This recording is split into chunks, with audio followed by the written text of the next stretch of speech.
বিসমিল্লাহির রহমানির রহিম নাহমাদুহু ওয়া নুসাল্লি আলা রাসূলিল কারীম। আমরা আজ 19 আগস্ট 2024 রোজ সোমবার আহলে সুন্নাত ওয়াল জামাতের 3টি সংগঠনের নেতৃবৃন্দ ঢাকায় এক সভায় মিলিত হয়ে এই সিদ্ধান্তে উপনীত হয়েছে বিদ্যমান 3টি সংগঠন একীভূত হওয়ার জন্য একটি অভিন্ন বিয়াজু কমিটি গঠন করলাম।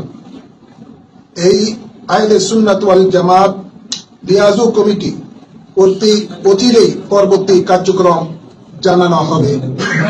আমরা ইনশাআল্লাহ এই সংগঠন সারা বাংলাদেশে একটি বৃহত্তর সুন্নিয়তের একক সংগঠন হিসাবে সারা বাংলাদেশে ইনশাআল্লাহ এটা আবির্ভাব হবে। দেশের সকল আপামর সুন্নি জনতাকে এবং পীর মাশায়েখ আলেম ওলামা সাজ্জাদের দেশিন যারা রয়েছেন